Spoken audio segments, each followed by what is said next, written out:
this lesson, we're going to talk about how to factor trinomials. By the end of this lesson, you should be able to factor trinomials when the leading coefficient is 1. A quadratic trinomial is any trinomial that is a degree of 2, which means that the highest exponent amongst the terms is 2. The standard form equation for a quadratic trinomial is going to be ax squared plus bx plus c. Now we're looking at we're looking at trinomials where that leading coefficient of a is 1. When we factor, we're going to be looking for two numbers that have a sum equal to b and a product equal to c. So we call this product sum because we're going to be looking for two numbers that multiply to give us c, but also add to give us b. Now, to factor it, we have a couple strategies that we could use. You could use guess and check. You could use what we call the diamond method. You could use the box method, or you could use a combination of any of those.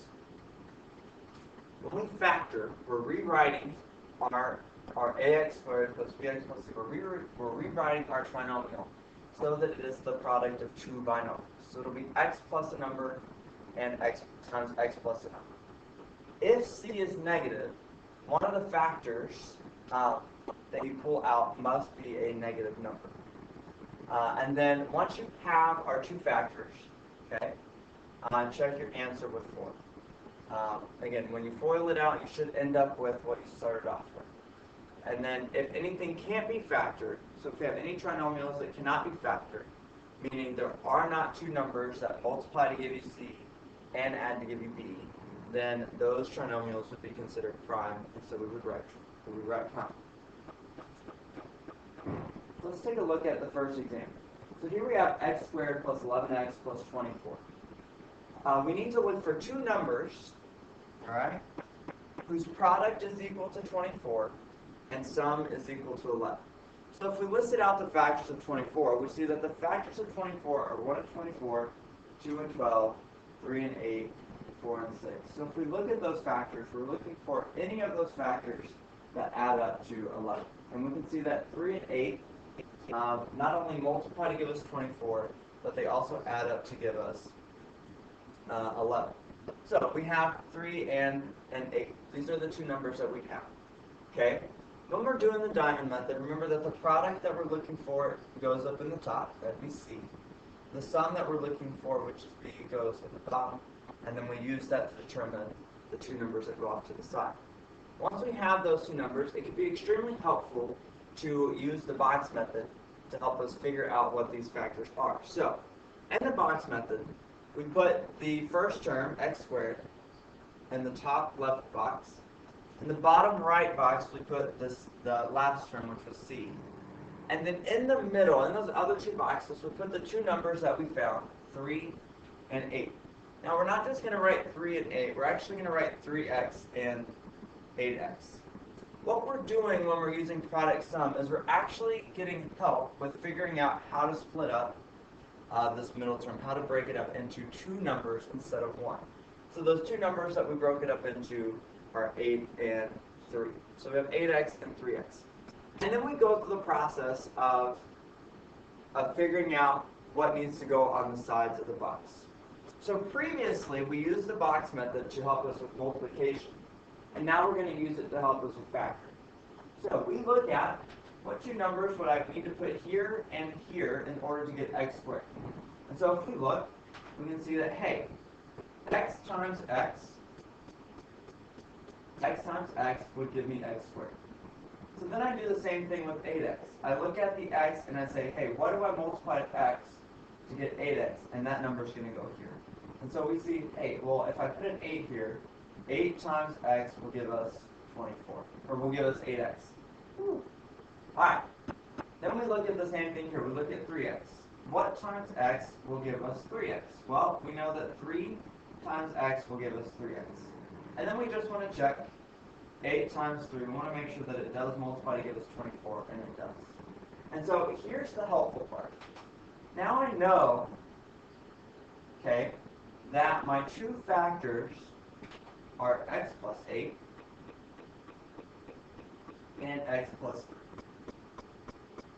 3. Again, a good way to check your answer to make sure that it is correct is to FOIL it. So if we FOIL our two binomials here, so x times x, which gives us x squared, x times 3, which is 3x, 8 times x, which is 8x, 8 times 3, which is 24.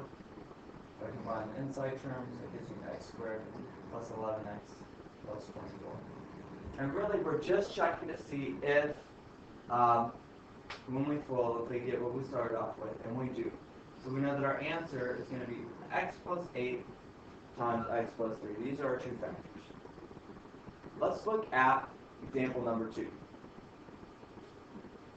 So if we take a look at this next example where we have x squared minus 3x plus 2, and we're going to be looking for two numbers whose product is equal to 2 and their sum is equal to negative 3. So remember, we put the product in the top, the sum in the bottom, so we're looking for two numbers. Okay, well I know 1 times 2 gives me 2, but that doesn't add up to negative 3, that adds up to positive 3. So if I've taken a look at the negative factors, so negative 1 and negative 2, I can see, hey, negative 1 plus negative 2 multiplies to give me positive 2, and also adds to give me negative 3. So then we move over to the box. In the box part, we're going to put our first term in the first box, our last term in the bottom corner, bottom right, and then inside the other two boxes, it really doesn't matter the order. You're going to put negative 2x, and you're going to put negative 1x or negative x. So remember, we broke up that middle term into negative 1x and negative 2x. So then, then we start asking ourselves the questions. What would need to go on these two spaces right here in order to give us x squared? Well, an x times an x would give us x squared. Then we look here. What times x gives me negative 2x? Well, that would have to be a negative 2.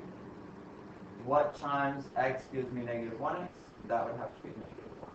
And so then we see our two factors are x minus 2 and x minus 1. Again, you can FOIL the check just to make sure that your answer is actually correct. Let's take a look at another example. So here we have x squared plus 13x minus 48. In this example, we're looking at two numbers whose product is negative 48 and 13. Because c is negative, remember that one of the factors must be negative. One of the numbers must be negative. So we're looking for two numbers that multiply to give us negative 48. So if I'm looking at the factors of 48, that'd be 1 and 48, 2 and 24, 3 and 16, 4 and 12, and then 6 and 8. And so these are my factors. Again, I know that one of them has to be negative. So if I'm looking, I'm like, okay, well, 1 and 48, regardless of if I make either one of those negative, they're not going to add up to 13. Same thing's going to be true for 2 and 24. But if I look at 3 and 16, if I'm making 3 negative, that'd be negative 3 plus 16. That would give me negative 48 when I multiply them. And when I add them, that would give me positive 13. So our factors that we have here are negative 3 and 16. Again, once we have that part, we move over to the box. Remember that we put the first term in the first box, the last term in the bottom right-hand corner. Make sure you include the sign, the negative 48. And then remember that we're putting negative 3x and 16x in either one of the two boxes here. It doesn't matter the order in which you put them. And then we look at, okay, what do we multiply to get x squared? Well, that gives me x and x.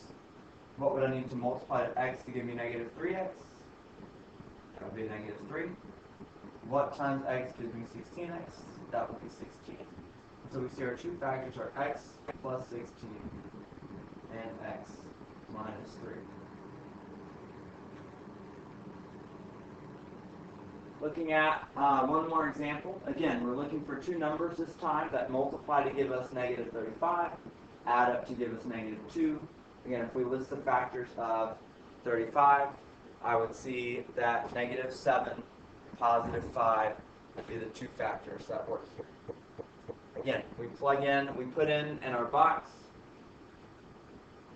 the first term in the first box, the last term in the bottom right box, and then we'll have negative 7x and 5x. Again, it doesn't matter the order in which you put those, and when we follow that process. X times x gives us x squared. X times negative 7 gives us negative 7x.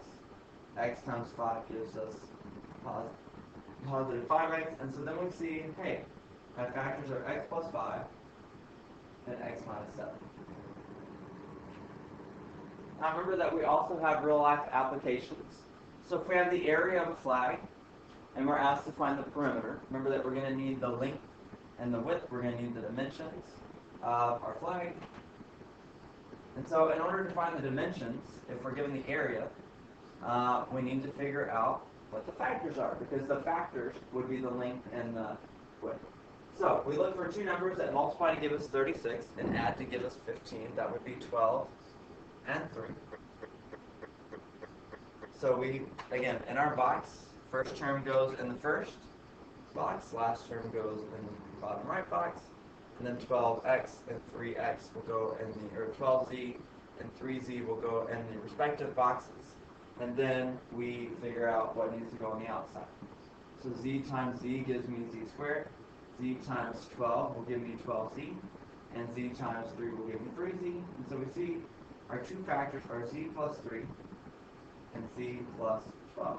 So that tells me, hey, my width is z plus 3, my length is z plus 12. And remember, to find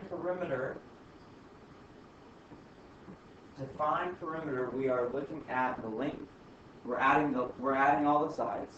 So if I add all the sides, that would be z plus 3 plus z plus 12 plus z plus 3 plus z plus 12. So if I'm combining like terms, that would be adding all the z's together. So z plus z plus z plus z, which would be 4z. And then 3 plus 12, which is 15, plus 3, which is 18, plus another 12, which is 30. So we get the perimeter as being 4z plus 30. This is how we factor trinomials when the leading coefficient is 1.